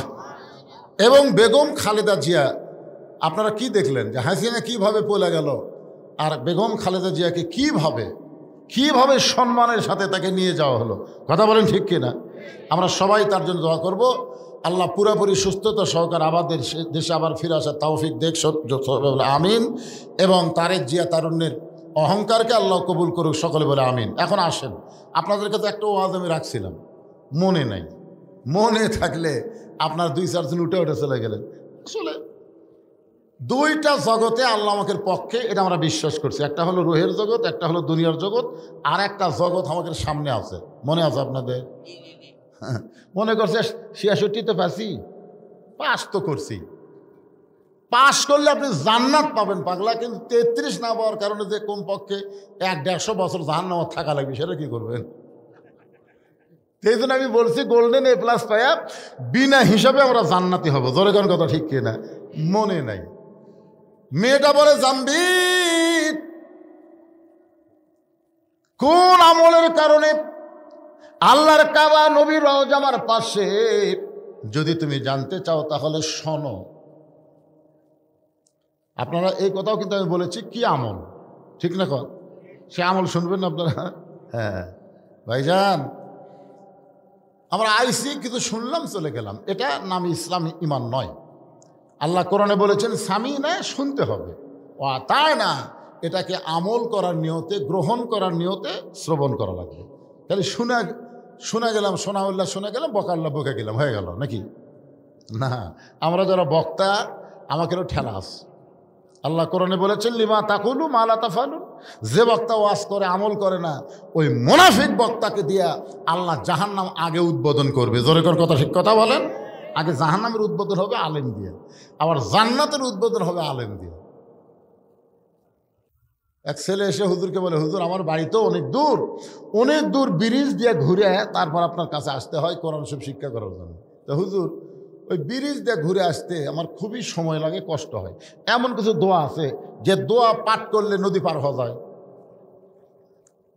তো পীর সাহেব তো মনে মনে চিন্তা করছে, এই পাগলা, এর দোয়া দিয়ে এখন দিন নদী পার হওয়া যায়। তো বলছে বিসমিল্লাহ করে চোখ বন্ধ করবি, যা। মনে করছে বিসমিল্লাহ করে চোখ বন্ধ করে পানির মধ্যে ডুবা গেলে আর নামবি না। তোর এখন কথা ঠিক না? তো পীর সাহেব যে কথা কইছে ওই ছেলেটা বড়টা ইমানের সাথে বিশ্বাস করছে যে বিসমিল্লাহ কয়ে চোখ বন্ধ করে পা দিলি যদি নদী পার হওয়া যায় তো খামাখা ওই ব্রিজ দিয়ে ঘোরার দরকার আছে। হুজুর কিন্তু ঠাট্টার স্থলে বলেছে, ছাত্র কিন্তু বিশ্বাসে গ্রহণ করছে। এখন যা নদীর পাড়ে যায় বিসমিল্লাহ বলে চোখ বন্ধ করে পা দিছে, চোখ খুলে দেখে ওই পারে চলে গেছে। সোনাল্লাহ খান লাগে পার করার মালিককে পার হয়ে গেছে। এভাবে প্রত্যেকদিন যাওয়া আসা করে। যখন ছেলেটা 5-7 পারা কোরআন হেফজ করছে তখন ছেলের মা বলতেছে, যে কামেল বুজুর্গের কারণে তোর ব্রিজ ছাড়া নদী পার হওয়া পারিস সে হুজুরকে একদিন দাওয়াত করতো, আমি একটু প্রাণ ভরে হুজুরকে খাওয়াতে চাই, এত বড় আল্লাহর ওলি। তো ছাত্র এখন বলছে, হুজুর আজকে দুপুরবেলায় আমার মা আপনাকে দাওয়াত দিছে। তো হুজুরা কিন্তু দাওয়াত পেলে খুব খুশি। জোরে কোন কথা ঠিক কিনা? এর আগেও আপনাদের বলেছি যে ডাক্তারের বইয়ের কোনোদিন সিজার লাগে না, বড় ডাক্তারের বইয়ের কি লাগে না, সিজার লাগে না। মৌলবীর বাড়ির কোনোদিন মিলাদ হয় না, পীরের বউ কোনোদিন মুরিদ হয় না। জোরে কোন কথা ঠিক কিনা? এই তিনটা না খেয়াল করবেন। বড় ডাক্তারের বউ সিজার করে না, কারণ সিজার করলে মায়েরও ক্ষতি, বাচ্চারও ক্ষতি। আর মৌলানাদের বাড়িতে কোনোদিন মিলাদ হয় না, মৌলানা খালি খাওয়ায় না। এখন ঠিক কিনা? আর 3 নম্বর হলো পীরের বউ কোনোদিন মুরিদ হয় না। আপনাকে এলাকার যত পীর আছে খোঁজলা দেখবেন বউ মুরিদ হয়নি, কারণ বউ জানে আমার পীর সাহেব মাঝে মধ্যে মুরিদের বইয়ের দিকে চোখ মারে, এই লুচ্চার হাতে মুরিদ হয়ে কি হবি রে। ঠিক আছে যান, তাছাড়া আবার বসে যাবেন, যা পারবে না, ক্লান্ত হয়ে গেছেন। তো আলহামদুলিল্লাহ যে কথা বলতেছি একটু খেয়াল করেন ভাই যান, বিরক্ত হচ্ছেন? হ্যাঁ, কোন আমল ওরস, আর একটা হলো 33। ধরে কোন ঠিক কিনা? 66 পাসি খালি 33। এই 33টা পালি বিনা হিসাবে আমরা সবাই জান্নাতি। বলেন সুবহানাল্লাহ। তো এখন হুজুরকে বলতেছে, হুজুর আজকে দুপুরবেলা আমার মা আপনাকে দাওয়াত দিছে। পীর সাহেব তো সেই খুশি। ঠিক আছে বাবা, তোমাকে আজকে 8 ঘন্টা আগেই ছুটি দিয়ে আমি তোমার মায়ের বাড়িতে যাব খাবার। এখন ছাত্র হুজুরকে নিয়ে যাচ্ছে নদীর দিকে। হুজুরকে কেড়ে পাগলা, এদিকে নৌকা আছে, তো কয় না ব্রিজ আছে, কয় না তুই এদিকে আমি নিয়ে যাস করে পাগলা, যেখানে নৌকা আছে যেখানে ব্রিজ আছে সেখানে চল। বলে না হুজুর আমি তো নৌকা ব্রিজ ছাড়াই যাই। নৌকা ব্রিজ ছাড়াই তুই যাস? হ্যাঁ, কয়েক বছর আগে কইছিলি না, তখন থেকে তুই কামি করতেছি। আসেন হুজুর হাত ধরে নিয়ে দেয়, বিসমিল্লাহ কয়ে নদীর পা দিছে, চোখ বন্ধ করে ওই পার গেছে। চোখ খুলে দেখে পিসা উঠে দাঁড়ায় আছে। হুজুর আসেন, বিসমিল্লাহ কয়ে চোখ বন্ধ করে পা দেন। পিসা বিসমিল্লাহ আউযুবিল্লাহ বিসমিল্লাহ কয়ে পা দিতে ঘপ করে হাঁটু মধ্যে ডুবে গেছে। তার মানে কি বুঝতেছেন? বকাউল্লাহ বকে গেছে, বকাউল্লাহ আমল করে নাই, আর সোনাউল্লাহ আমল করে জান্নাতি হয়ে যায়। ধরে কোন কথা ঠিক কথা বলেন? হ্যাঁ, এই জন্য ভাইজান একটু মনোযোগ দিয়ে শুনতে হবে। কোন আমলের কারণে মক্কা মদিনা তার কাছে? আল্লাহর একজন বান্দা রবি ইবনে সুলাইমান এবার হজ করতে যাবে। হজ করতে যাওয়ার আগে ওরা 10 জন মিলে একটা কাফেলা করছে। 10 বন্ধু মিলে হজে যাবে। হজে যাওয়ার আগে মানুষ কিন্তু সবাইকে একটু দাওয়াত দেয়, একটু বলে ভাইজান আমার জন্য দোয়া করো, আমি সুন্দরভাবে হজ যেন পালন করতে পারি। এরকম দোয়াটাও চাই না? যেরকম চাই কি চায় না? অনেকে মানুষকে জানানোর জন্য দোয়া চায়। আমি তো হজ করে যাচ্ছি, এটা তো কাউকে জানান দরকার। দেখবেন কতক লোক কিন্তু হজ করে আসে, কেউ জানি না যে হাজি, বলছে ভাই আরাফার ময়দানে সেই কেউ শুনবার চাচা আই রে শয়তান পাথর মারতে তার ঠেলা ঠেলি ভাই, মানে ওই যে হজ করছে এটা মানুষকে জানাচ্ছে। আল্লাহ কয় রে আমল গোপন না করে প্রকাশ করলি তোর খালি নামের আগে হাজি হলো, কিন্তু হাজি কবুল হলো না। কথা কোন ঠিক কিনা? রবি ইবনে সুলাইমান এক বন্ধুর বাড়িতে দোয়া চাইয়া গভীর রাত্রে বাড়ির দিকে আসতেছেন। আসার সময় দেখে রাস্তার পাশে কে যেন কি করতেছে। রবি ইবনে সুলাইমান ভালো করে দেখার জন্য একটু নিকটে গিয়ে তাকায় দেখেন একটা মহিলা মরা গাদার গা থেকে গোস্ত কাটতেছে, আর ওই গোস্তটা টোপলা বানতেছে।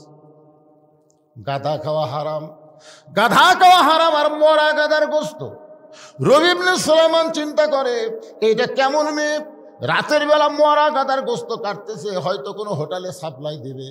মনের মধ্যে সন্দেহ করে মেয়েটা যখন গোস্তের টোপলা নিয়ে রওনা দেয়, রবি ইবনে সুলাইমান নিজের বাড়ির দিকে না গিয়া ওই মেয়েটার পিছনে পিছনে রওনা দেয়। মেয়েটা একটা ভাঙ্গা বাড়ির মধ্যে ঢোকার সঙ্গে সঙ্গে দুইটা মেয়ে মা মা বলে কাঁদতেছে। মা বলতেছে, মা আর কান্দা লাগবে না, আল্লাহর নিয়ামত গোশত পাইছি, এই গোশত সিদ্ধ করে তোমরা খাও আর আল্লাহর শুকরিয়া আদায় করো।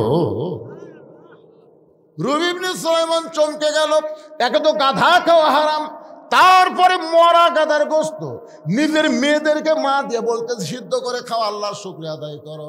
মেয়েটা খুশি হয়ে যখন দুইটা মেয়ে গোশতের টুকলা নেয়, এমন সময় রবি ইবনে সুলাইমান বলে, মা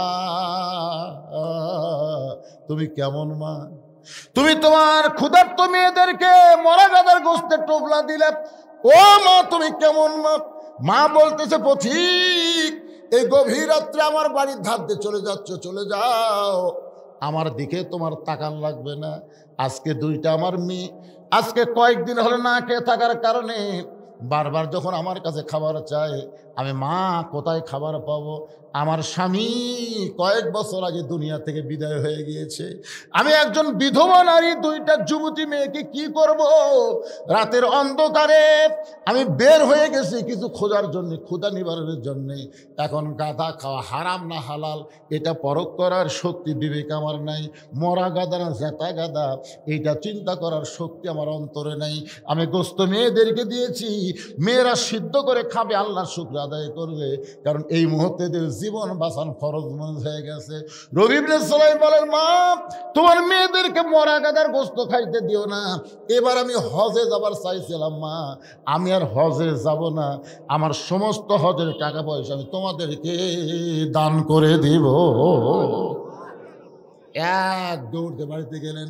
বাড়ি যাওয়ার পরে যা কিছু তার ছিল সব কিছু টুকলা করে মায়ের হাতে দিয়ে দিলেন। মা মেয়ে খুশি হয়ে আল্লাহকে বলতেছে, আল্লাহ তোমার যেই বান্দা মক্কা মদিনায় যাবার চাইছিল কিন্তু আমাদের ক্ষুধার্ত দেখে সব দান করে দিল, আমরা মা আর মেয়ে মিলে দোয়া করি, আল্লাহ মক্কা মদিনা এই বান্দার বাড়িতে হাজির করে দিও।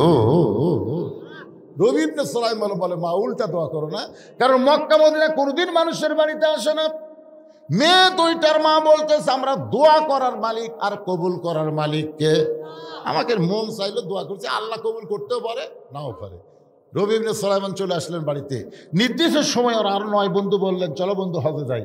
বলে, এবার তোমরা যাও। হয় আমি আবার যাবো না, আমার একটু সমস্যা আছে। 9 বন্ধু বলে, কে রে, কত মানুষকে আমরা বললাম, এবার আমরা 10 জন মিলে হজে যাবো কাফেলা করে, আর তুমি সবার কাছে দোয়াও চাইলে, আজকে হঠাৎ বলতেছে যাবা না। যাবো না রে ভাই, তোরা যা। ওরা 9 বন্ধু হজ করে সর্বপ্রথম রবি ইবনে সুলাইমানের বাড়ির দরজায় হজ শেষ করে নিজের বাড়িতে না গিয়ে রবি ইবনে সুলাইমানের বাড়ির দরজায় ওই 9 বন্ধুর মধ্যে একজনের মাথাতে একটা টোপলা, মাথার কি একটা টোপলা, দরজা ডাকতেছে, রবি ইবনে সুলাইমান, এই রবি ইবনে সুলাইমান দরজা খুলে দেখে 9 হাজি তার সামনে দাঁড়ায় আছে। জোরে করে সুবহানাল্লাহ। আল্লাহ রাসূল বলেন, তোমাদের এলাকায় কোনো ব্যক্তি হজ করে যখন আসবে সর্বপ্রথম যদি তার চোখের দিকে মহব্বত করে তাকাও, ওই কাবা মদিনার দিকে যে সওয়াব পাইছে, তুমি গরিব মানুষ হওয়ার কারণে ওর চোখ দেখলে আল্লাহ সেই সওয়াব তোমার অন্তরে দিয়ে দিবে। এই জন্য হজ করে আসার সাথে সাথে কমপক্ষে 40 দিন সেই ব্যক্তি বেগুনা মাসুম থাকে, তার সঙ্গে একটু মোসাফা করা, মুআনিকা করা, আবার খালি জমজমের পানি খাওয়ার জন্য এটা করা হবে না। আমার অনেক সময় হজ করে এসে লুকে থাকি, এতই খুরমা খেজুর খাবি, পানি খাবি, হুজুর আমার একটা জায়নামাজ হবি না, আমার একটা তসবি আপনি দিবেন না হুজুর? কি তসবি জায়নামাজ না, হাজির চেহারার দিকে তাকায় থাকলে কাবা মদিনা জায়গার সওয়াব আল্লাহ দান করবে। সুবহানাল্লাহ বলেন। রবি ইবনে সুলাইমান বলে, ভাইজান তোমরা 9 জন বন্ধু আমার বাড়ির দরজায়, আমার ভাগ্য এত ভালো, যার মাথার টোপলা আছে, এই মিথ্যা দেখ এই কি হজে যাওয়ার আগে তোর কাছে আইলাম, তুই কইলি এবার হজে যাবো না, কি কারণে যাবি না? কারণও বললি না। এই তুই যে কাবা ঘর তাওয়াফ করার সময় এই যে আমার মাথার টোপলা, তুই যে আমার টোপলা দিয়ে বললি, ভাই এই টোপলা নিয়ে আল্লাহর ঘর তাওয়াফ করতে আমার কষ্ট হচ্ছে, টোপলাটা একটু ধরতো, তোর টোপলা আমাক দিয়ে তুই আল্লাহর ঘর তাওয়াফ করলি, আমরা 9টা বন্ধু দেখলাম, তুই আমাকে সাথে সাথে থাকতে থাকতে হারাই গেলি, আমরা গোটা মক্কা খুঁজা তো পাইনি রে, তুই টোপলাখানা দিয়ে কোথায় হারিয়ে গেলি। আবার হঠাৎ থেকে তুই সাফা আর ওয়াসাই করতেছিস, তোকে টোপলা দেওয়ার জন্য তোর পিছনে পিছনে আমরা 9 বন্ধু দৌড়াই, কিন্তু হঠাৎ থেকে তুই আর নাই। গোটা মক্কায় খুঁজে যখন পাওয়া গেল না, চলে আসলাম মদিনায়। মদিনায় এসে দেখি নবী রওজার পাশে দাঁড়িয়ে আল্লাহ নবীরে সালাম দিস। তোর সালামের সঙ্গে আমরা নবীরে সালাম দিলাম। তোর সালাম দেওয়ার সময় তুই এমন ভাবে কাঁদতেছিলিস রে পাগল, আমরা তোর সঙ্গে কাঁদতেছিলাম। ওগো আল্লাহর নবী, আমাদের সালাম আপনি গ্রহণ করে। তোর টোবলা মাথায় নিয়ে তোর সঙ্গে নবীর সালাম দেয়া, হঠাৎ দেখি তুই আর নাই। গোটা মদিনা তন্ন তন্ন করে খুঁজে তোরে পাইলাম না। একসঙ্গে হজে যাবার চাইলাম, আমাদের সঙ্গে তুই গেলি না। আবার আল্লাহর ঘর তাওয়াফ করলি, আমাদের সঙ্গে তাওয়াফ করলি না। এই টোপলাখানা দিয়া সাবা মারা সাই করলি, আমরা তোর সঙ্গে ছিলাম, কোথায় হারিয়ে গেলি? আবার মদিনায় নবী রওজা জিয়ারত করলাম, তুই আমার সঙ্গে ছিলি। আরে শয়তান, তোর টোপলা আমারে জানায় দিয়ে আবার আমাদেরকে ফাঁকে দিয়ে সবার আগে বাড়িতে এসে দরজা বন্ধ করে বসে আছিস। তোর টোপলা তুই এখন ফেরত নেই। মাথার টোপলা যখন রবি ইবনে সুলাইমানকে ফেরত দেয়, রবি ইবনে সুলাইমান কান্দে বলে, ও বন্ধুরা, আমি হজে যাইনি ভাই, আমি আল্লাহর শপথ করে বলতেছি, আমি এবার হজে যাইনি ভাই, আমি যাইনি ভাই। 9টা বন্ধু বলে, মুনাফিক, একসঙ্গে যাবার চাইছিলাম, তুই গেলি না। আবার আমাদের ফাঁকি দিয়ে আগে বাড়িতে এসে দরজা বন্ধ করলি, তোর সঙ্গে আর আমাদের কোনো বন্ধুত্ব নাই। রবি ইবনে সুলাইমান টোপলাখানা বুকের মধ্যে নিয়ে কাঁদতে কাঁদতে বেহুশ হয়ে পড়ে যায়। আল্লাহ, জীবনে এমন কি খারাপি করলাম যে খারাপের কারণে 9টা হাজি আমার মুনাফিক বলে গালি দিয়ে গেল। কাঁদতে কাঁদতে যখন বেহুশ হয়ে যায়, ওই বেহুশ অবস্থায় দেখতে পায় আল্লাহর নবী রবি ইবনে সুলাইমানের ঘরের মধ্যে হাজির হয়ে গেছে। নবী ডাকতে বলে, রে রবি ইবনে সুলাইমান, তোমার 9টা বন্ধু মিথ্যা বলে নাই বাবা, তোমার 9টা বন্ধু মিথ্যা বলে নাই। ওই এতিম অনাথকে তোমার হজের সমুদয় সম্পদ দান করার কারণে আল্লাহ তোমার প্রতি এত খুশি হয়ে গেছে, একটা ফেরেশতাকে রবি ইবনে সুলাইমানের সুরতে আল্লাহ তোমার নামে হজ করায় আনিছে। এ রবি ইবনে সুলাইমান, ওই ফেরেশতাকে আল্লাহ তোমার সুরতে সাবা মারওয়া সাই করে নিছে।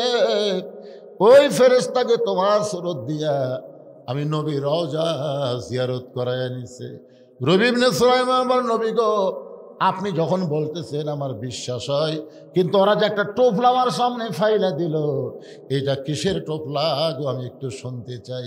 সঙ্গে সঙ্গে আল্লাহ নবী কোরআন থেকে একটা আয়াত তেলাওয়াত করলেন, ওমা তুনফিকু মিন শাইইন ফি সাবিলিল্লাহি ওয়াফা ইলাইকুম ওয়া আনতুম লা তুযলামুন।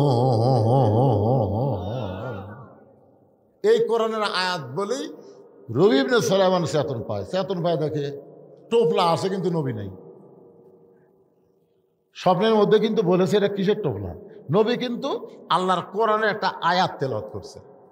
এখন টোপলার মধ্যে কি আছে, এই কোরআনের আয়াতের অর্থ জানলেই বোঝা যাবে। ধরে এখন ঠিক কিনা? আপনারা কি জানেন? কথা কানা জানেন? শুনবেন না? 500 টাকা দেন তো, আমি 100টা কোরআন আপনাকে দিবার চাইলাম, কোরআন দান করার সব দিবার করলাম। 500 টাকা দিলে একটা কোরআন দানের সব, এত টাকা মেরাত নষ্ট করলেন, দুনিয়ার পিছনে শেষ করে দিলেন। আর এই সালের সব ওরস মোবারক কোরআনের তাফসির মাহফিল প্রতি বছর হবে, হাজার হাজার টাকা খরচ করে আপনাদের জন্য ব্যয় করবে, আর আপনার 500 করে টাকা দিলেন না, থাকার পরও দিলেন না। আবার উঠবেন, তাই না? টাকা চাইলে লাভ দিয়ে উঠবেন। এই দেখেন, দেখছেন? মাশাআল্লাহ, ধরেন তো বাবা। তোমার নাম কি বাবা? মোহাম্মদ নূর আমিন মিয়া। বাপের বেটার আগমন, জোরে বলেন মারহাবা। এরকম বাপের বেটার একটাও নেই, বাপের বেটা। দেখেন তো কিভাবে, আগে আপনি 500 টাকাই দেবো, হুজুর 500 টাকা দিল, একটা কোরআন দানের সব পেল, জোরে কোন আমিন। কুটি হেলিকপ্টার ভাই, কোরআন শরীফের জন্য কিছু দেওয়া লাগবে না? সেটাই তো, সেটাই। আপনি 10টা কোরআন শরীফ দেন, পারবে না? কি কন, কি হেলিকপ্টার চলিয়ে আইছে, মাশাআল্লাহ। দুইটা কোরআন শরীফ, মাশাআল্লাহ। চাপ দিয়ে কোনো কিছু নেওয়া যায় না, চাপ দেওয়া যাবে না। আমার ভাইজান দুইটা কোরআন শরীফ বাবদ 1000 টাকা দান করছে। আল্লাহ দানকে কবুল করেন, জোরে কর আমিন। আপনাদের মধ্যে নাই? নাই, কারো কাছে নাই? কোরআন শরীফ দুই ধরনের পাওয়া যায়, একটা 200 টাকার পাওয়া যায়। তো 200 টাকা দেন, একটা কোরআন দানের সব পাওয়া যাবে। 500 টাকা যদি বেশি মনে হয় 200 টাকা দেন, 200 টাকা দেন, দেন। সবাই যদি 200 করে টাকা দেন তো অনেক টাকা হবে। টাকা থুয়া মন বলতে দেশ না রে, দেশ না রে, আসলে আপনি ঠকে গেলেন। কারণ আজকাল মাহফিল যদি শেষ হয়, আর যদি এরকম মাহফিলে বসার তৌফিক যদি আল্লাহ না দেয়, হায়াত যদি শেষ হয়ে যায়, হায়াত শেষ হতে পারে কি পারে না? ধরে কর মাশাআল্লাহ। এই দেখেন টাকা কুমা দিতে আমার ভাই দৌড়াইছে, মাশাআল্লাহ। 200 করে দেন, অসুবিধা কি? আর একজন যাচ্ছে, মাশাআল্লাহ মাশাআল্লাহ। আল্লাহ তোমার 2 জন বান্দা 200 করে টাকা করছে দান, কোরআন দানের সব তাদের আমল নামায় দিয়ে দেন। জোরে বলে আল্লাহুম্মা আমিন। সবাই বলেন আল্লাহুম্মা আমিন। ওই দেখেন কিভাবে এক মর্দে মুজাহিদ আসতেছে, হাই রে কি এবার দেখে রে পুরাতের রোজার পাওনা পড়ে, মাশাআল্লাহ। আল্লাহ তোমার একজন বান্দা কোরআন বাবদ 200 টাকা দান করেছে, আল্লাহ দানকে কবুল করেন, আল্লাহুম্মা আমিন। মাশাআল্লাহ মাশাআল্লাহ। 200 দুইজনে নিয়ে আসছে, নিজের আনছে আর একজন নিয়ে আসছে, মাশাআল্লাহ। 200 করে দুইটা কোরআন শরীফ বাবদ দান করেছে, আল্লাহ দানকে কবুল করেন। দুনিয়ারই টাকা পয়সা দুনিয়াতে রবে, ফকির হয়ে মানুষ কবরেতে। নিয়ত করেন যে আমার একটা বিশাল বেধি আছে, ব্যারাম আছে, হুজুর ভালো হয় না, এখানে একটা ছাগল দেব সদকা করে, জনগণের ইসলামের সব মাহফিলের জন্য একটা ছাগল দেব, আল্লাহ আপনার বেধি ভালো করে দেবে। দেয় না? কি কোন দেয় না? এরকম সদকা করেন, কোরআন শরীফ বাবদ সদকা করেন, মাশাআল্লাহ। আর একজন 200 টাকা দান করে গেল, আল্লাহ আমার ভাইয়ের দানকে আল্লাহ কবুল করেন, আল্লাহ। পিছন দিক থেকে একটা লোক উঠলো না। আবার এই মোগল টলির, আপনারা না বারা টলির, আপনাকে মোগল টলির লোক নাই? একেবারে মোগল টলির লোক নাই, একটা লোক নাই, হাত তোলেন তো দেখে। মোগল টলির কোনো লোক নাই?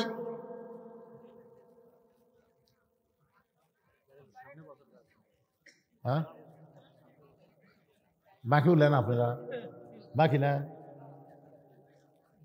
আচ্ছা ঠিক আছে, আগামী বছর এই মাহফিলের জন্যে একটা ছাগল, 2টা ছাগল এরকম যদি কেউ দেন, যে হুজুর আমি ছাগল টাগল দেবো না, 1000 টাকা দেবো, এখানে কাগজ কলম লেখা থাকবে, আমি আগামী বছর এইরকম তবারক পাক করতে যত হলুদ লাগবে সব হলুদ আমি একলাই দেবো হুজুর। এইরকম কোনো মরদ আছে যে যত লবণ লাগবে সব লবণ আমি একলাই দেবো, তাদের যদি 5 বস্তা লাগে অসুবিধা নেই? আছেন এরকম কেউ? যত গুঁড়া মরিচ লাগবে সব মরিচ আমি একলাই দেব।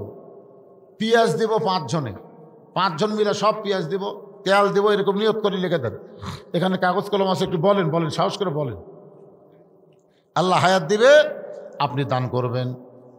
বাবা মা যাদের কবরে গেছে, বাপ মার জন্য বাৎসরিক একটা দোয়ার মাহফিল আপনাকে আলাদাভাবে করা লাগবে না, এখানে একটা দোয়ার মাহফিল হবে সবার বাপ মার জন্য, যারা কবরে গেছে তার জন্য দোয়া করা হবে। আপনারা এই এলাকার লোক সব তো মোগল টলির না হন, এলাকার না, সবই তো এলাকার। তো মাশাআল্লাহ বলেন না কেন? একজন হলুদ দেওয়ার পার্টি না এখানে, হলুদ একটা লোক বলেন হলুদ কয় মন লাগবে রে? মন লাগবে? মাহফিলের কমিটির লোক, এটা কি মাহফিল কমিটির লোক আছে ভাই? এই মাহফিল কমিটির লোক আপনি? মাহফিল কমিটির লোক? হ্যাঁ, কতটুকু হলুদ লাগে কত দিকে? হলুদ 40 মন, 40 মন চাউল, 5 কেজি লাগবে। আচ্ছা আপনি দেন তো, দেন তো দেখি কি হয়। কোন তো দেখে আপনি দিয়ে শুরু হতো দেখে কি আসাদুল 5000 টাকা ধরে বলেন মারহাবা। কে বাড়াছে বাবা? কে রে বাবা? সব হলুদ দিবে তো বাড়ি? এই তো মোগল টোলের লোক আছে, কে কয় নাই রে? মোগল টোলের আনোয়ার, তাই না? আনোয়ার, আনোয়ার হোসেন, যত হলুদ লাগবে সব হলুদ দান করবে, জোরে বলেন মারহাবা। আপনাদের মধ্যে লবণ দেওয়ার লোক নাই, কয় মন লবণ লাগবে রে? লবণের দাম কত? একটা লোক বলেন, একটা লোক বলেন। হলুদ হয়ে গেছে, আনোয়ার সব হলুদ দিবিলেন। কোনটা লবণ, কোনটা বাজান? বাড়ি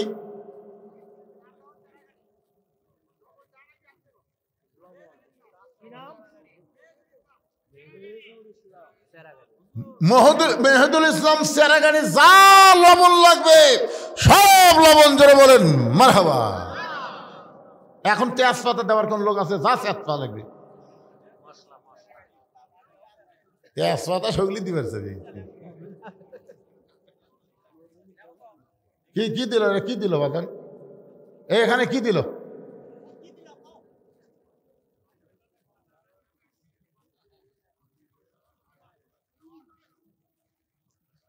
এখানে তেল লাগে, তেল। পেঁয়াজ দেন না কেন? 10 কেজি পেঁয়াজ দেওয়ার কেউ আছেন যে হুজুর আমি আগামী বছর মাহফিলে 10 কেজি পেঁয়াজ দিলাম? একজন আল্লাহর বান্দা বলেন 10 কেজি পেঁয়াজ।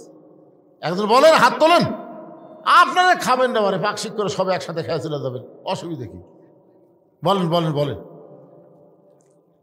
একটু জিকির করেন লা ইলাহা ইল্লাল্লাহ, লা ইলাহা ইল্লাল্লাহ, লা মুহাম্মাদুর রাসূলুল্লাহ সাল্লাল্লাহু আলাইহি সাল্লাম।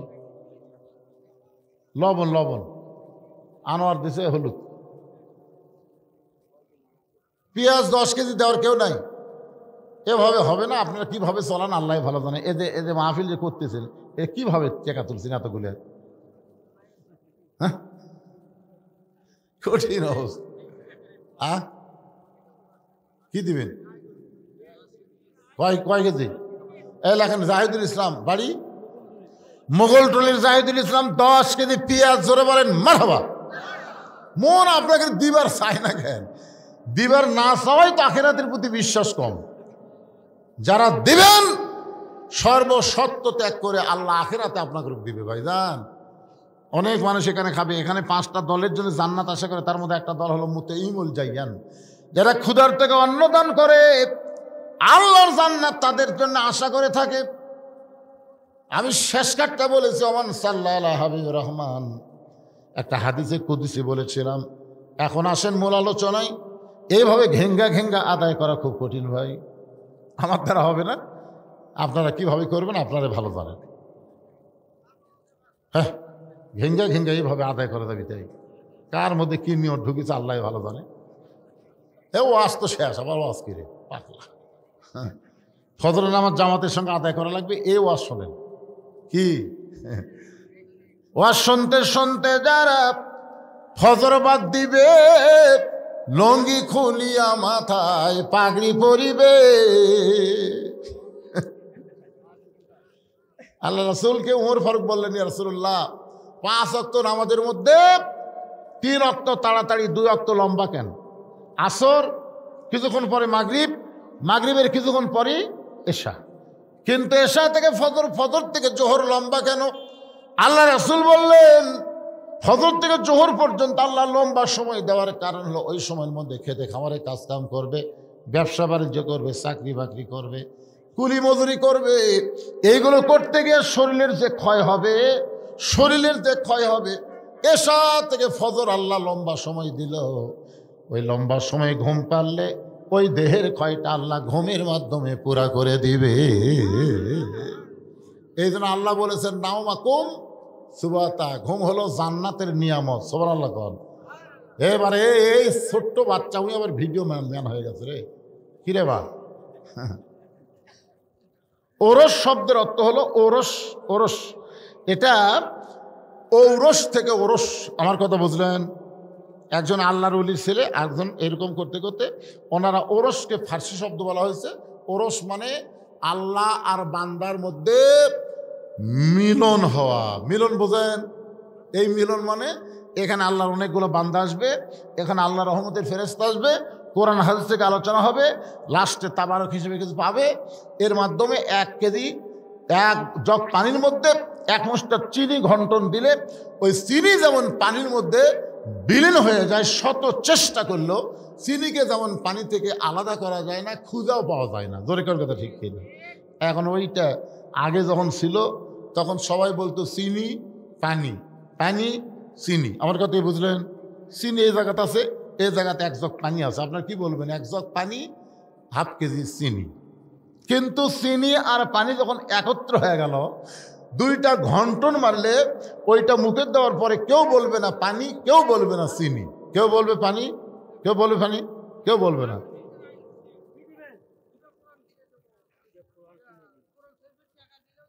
টেকা টেকা কোরআন শরীফ কি করবো আমরা? টেকা দুই কোরআন কোনটার দিবেন, 200 না 500? ও 400, আচ্ছা ঠিক আছে।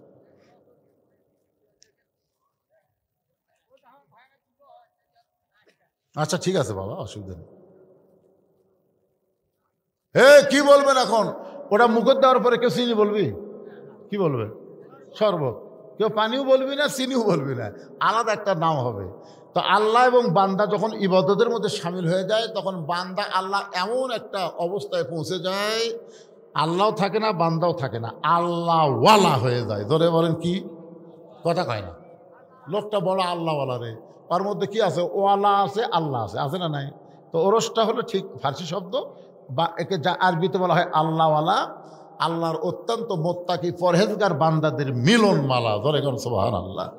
কিন্তু ঢোল তবলা যেটা এখানে লিখে দিল গতকাল নাকি হয়েছে, এইটা আপনারা বলেন এটা কি জায়েজ হবে? তাহলে এই না জায়েজে কাম যারা করতেছেন তারা তো চিন্তা করা লাগবে ভাই, জান যে আমাদের 33 পাসি, কিন্তু বাকি 33 হলো না। এই 33টা হলো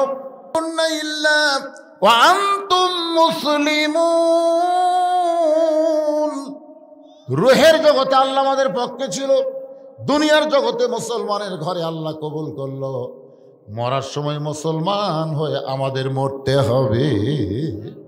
মুসলমান হয়ে যদি মরতে পারি, এই যে 3 জন উঠে মারতেছে দৌড়, দেখছেন দেখছেন? জামাত দৌড়, মেলাত কি যেন একটা হতে যান। শোনেন ভাইজান, জোরহাত করে বলতেছে, একটা মেয়ে মানুষ সন্ধ্যার সময় মুরগির ঘোড়া দেখে, ঠিক মতো মুরগি উঠলো কিনা দেখে না? তখন দেখে কি দেখে না? একটা মেয়ে মানুষ সন্ধ্যার সময় মুরগি দেখে, ঠিক মতো উঠলো কিনা। সন্ধ্যার সময়, রাত 10টার সময় কেউ দেখে না, সন্ধ্যার সময়। একটা মরদ মানুষ সন্ধ্যার সময় গোয়াল ঘরে গরু ছাগল উঠলো কিনা, এটা কখন দেখে? কথা কয় না, কখন দেখে? তাহলে আপনি কত বড় চালাক, মুরগি হাঁসকে ভালোবাসেন না, সন্ধ্যার সময় খোঁজ করেন। আপনি কত বড় ভালো মানুষ, গরু ছাগল সন্ধ্যার সময় খোঁজ করেন। আপনার আগের রাতে এত রাত্রি ঘুরতেছে, এরকে খোঁজ করেন না কে? কি এ যারা ঘুরতেছে এরা কি মানুষ আছে? আর আইডিয়া হয়ে গেছে আমার এলাকার এক আইডিয়া, হঠাৎ দড়ি ছিঁড়ছে ভাই। দৌড়ি ছিঁড়ার পরে এখন এই আইডিয়ালা খালি দৌড়ে আর কান্দে, এ কোথায় রেখে উত্তর পাড়াত, আসলে এই দক্ষিণ পাড়াত দেখো, মানে এত দৌড়াচ্ছে আইডিয়া করছে, দড়ি ছেঁড়া হলে তা হয়। এই আইডিয়া বোঝা এখন এই কিশোর বাচ্চার থেকে যুবক যারা হচ্ছে একই অবস্থা, খালি দৌড়ে দৌড়ি, চিল্লে চিল্লি, ফাল্লা ফাল্লি। আপনি বাবা হিসাবে আপনার হাত পায়ে বেড়ি লাগায়া আল্লাহ জাহান্নামে দিবে যদি আপনি ছেলের দিকে খেয়াল না করেন। লাইলাতুল মেরাজে নবী জান্নাতে গেল, যাদের কতগুলো বাবা হাউমাউ করে কাঁদতেছে। জিবরাইল, জান্নাতের মধ্যে বাবারা কাঁদতেছে, বলে ইয়া রাসূলুল্লাহ যা হবে আল্লাহ আপনাকে আগাম দেখানোর জন্যই লাইলাতুল মেরাজ। জোরে কোন সুবহানাল্লাহ। নবী জাহান্নামে গেলেন, দেখেন কতগুলো বাবা মুস্কি মুস্কি হাসতেছে। নবী বলে জিবরাইল, জাহান্নামের মধ্যে হাসতেছে, জান্নাতের মধ্যে কাঁদতেছে, কারণ কি? ফেরেশতা জিবরাইল বলে আল্লাহ এই সকল বাবা নিজের পাপের কারণে জাহান্নামে হবে, কিন্তু ওয়ালাদুন সালেহুন, এদের নেককার সন্তান সব সময় 5 ওয়াক্ত নামাজ পড়ে আল্লাহর কাছে কান্দে, বলে রব্বির হামহুমা কামা রব্বায়ানি সগীরা। আল্লাহ আমার বাবা পাপী হয়ে কবরে গেছে, আমি সন্তান হয়ে দোয়া করি আল্লাহ আমার বাবাকে তুমি মাফ করে দাও। আল্লাহ বলে বান্দারে তুই পাপের কারণে জাহান্নামে হলে কি হবে? তোর নেককার সন্তান তোর জন্য দোয়া করার কারণে একটা নেকি তোর আমলনামার মধ্যে প্রতিদিন ঢুকতেছে। এই আমলনামার মধ্যে প্রতিনিয়ত নেকি ঢোকার কারণে অচিরেই আমি আল্লাহ তোরে জান্নাত দিয়া দিব। এই জন্য বাবারা মুসকে মুসকে হাসতেছে, কেন সন্তানের উসিলে আল্লাহ তাদেরকে আবার কি দিবি? জান্নাত দিবি। আর জাহান্নামের মধ্যে জান্নাতের মধ্যে কাঁদতেছে ওই সকল বাবারা নিজের নেক আমলের কারণে জান্নাতি হবে, কিন্তু সন্তানগুলা খারাপ হওয়ার কারণে, সন্তানগুলা খারাপ। মেলাত ঘরে কোরআনের মাহফিল আসে না, আজান দিলে লেফের মধ্যে 2.5 হাত হয়, আগে আসলো 3 হাত, ফজর আজান শোনা হচ্ছে 2.5 হাত। এরকম আইডিয়া আসে না? নাই কথা কর না কেন? এটা 2.5 হাত হয়ে গেছে, ল্যাব টান্দা দেখে ল্যাবের তলার সাইজ, সকালবেলা সাইড থেকে কুত্তার সাইজ, একই সাইজ। আল্লাহ কে রে, এই তুই ভালো আমল করে জান্নাতে হলি, কিন্তু তোর বেটা, তোর মেয়ে হাইল পরে কিলকিল করে ঘুরতেছে, তোর সন্তান খারাপ হওয়ার কারণে আর পাপের একটা অংশ তোর আমলের মধ্যে ঘুরতেছে, অচিরে আমি আল্লাহ তোকে জান্নাত থেকে জাহান্নাম দেব। এখন আপনি বাবারা কি করবেন? আপনার ছেলে মেয়ের দিকে আপনার খেয়াল করার দরকার আছে না নাই? জোরে কেন আসে না নাই? ভাইজান আছে। সবাই মনোযোগ দিয়ে শুনবেন। কো আনফুসাকুম আহলিকুম নার, জাহান্নামের আগুন থেকে বাঁচতে গেলে একলা বাঁচলে হবে না, আহাল পরিবার নিয়ে আমাদেরকে বাঁচতে হবে। আল্লাহ পাক আমাদের সকলকে কবুল করুক। সকলে বলে আল্লাহুম্মা আমিন। আস্তাগফিরুল্লাহাল্লাযী লা ইলাহা ইল্লা হুয়াল হাইয়ুল কাইয়্যুম ওয়া আতুবু ইলাইহি লা হাওলা ওয়া লা কুওয়াতা ইল্লা বিল্লাহিল আলিয়্যিল আযীম। আল্লাহুম্মা আমিন। আল্লাহুম্মা আনতাস সালাম ওয়া মিনকাস সালাম তাবারাকতা ইয়া যাল জালালি ওয়াল ইকরাম। আয় আল্লাহ তাআলা, রাত প্রায় 1টা বাজতেছে, দীর্ঘ সময় পর্যন্ত আজকে তোমার আল্লাহর ওলির আশিকানদের মাহফিলে, ওরস মাহফিলে, তাফসীরুল কোরআন মাহফিলে আমি যে আলোচনা করেছি, আল্লাহ মেহেরবানি করে সবাইকে বুঝ মোতাবেক আমল করার তৌফিক দিয়ে দাও। যদি কোনো ত্রুটি হয়, ভুল হয়, মাফ করে দাও। জাহাদিয়া মঞ্জুর করেন। সোনার মদিনায় নবী পাকের রওজা মোবারকে কবুল করে নাও। তামাম আম্বিয়া কেরাম, আসহাবে কেরাম, তাবিনী কেরাম, তাবিনী কেরাম, তাম পৃথিবীর মাটির নিচে যত মুমিন মুমিন আছে আল্লাহ সকলের আরওয়াহ ফরেহাদিয়া কবুল করো।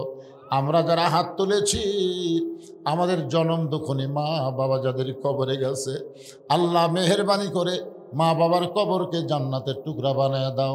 আমাদের দাদা দাদি, নানা নানি, আত্মীয় স্বজন, শ্বশুর শাশুড়ি যাদের কবরে গেছে, কবরবাসীদের মাফ করে দাও। আল্লাহ শাহাদাওয়ানের রুহু মোবারকে হাদিয়া কবুল করো। প্রত্যেক বছর কষ্ট করে মেহনত করে এত সুন্দর আয়োজন যারা করতেছে, এই মোগল টুলির উপরে রহমত বরকতের দরজা খুলে দাও। প্রত্যেক বছর এমন করে একটা জান্নাতের বাগান যেন লাগাতে পারে, এমন ইমানি শক্তিদেরকে দান করে দাও আল্লাহ। আল্লাহ রিপন সহ অনেকে আজকের মাহফিলে কষ্ট করতেছে। আজকের মাহফিলের সম্মানিত সভাপতি, আজকের মাহফিল পরিচালনা, আজকের এই মাহফিলের অতিথিবৃন্দ, আজকের মাহফিলের আলেম ওলামা হাফেজকারী, আজকের এই মাহফিলে হাজী সাহেব, আজকের মাহফিল ইমাম মুয়াজ্জিন, আজকের মাহফিলের মুরব্বী, যুবক, কচি কাঁচা, পর্দার অন্তরের মা বোনেরা, আল্লাহ সকলকেই জান্নাতি কবুল করো। কে কোন নিয়তে হাত তুলেছে আল্লাহ সকলের নেক নিয়তে কাছে আল্লাহ তুমি কবুল করো। সুবহান রাব্বিকা রাব্বিল ইজ্জাতি আম্মা ইয়াসিফুন ওয়া সালামুন আলাল মুরসালিন।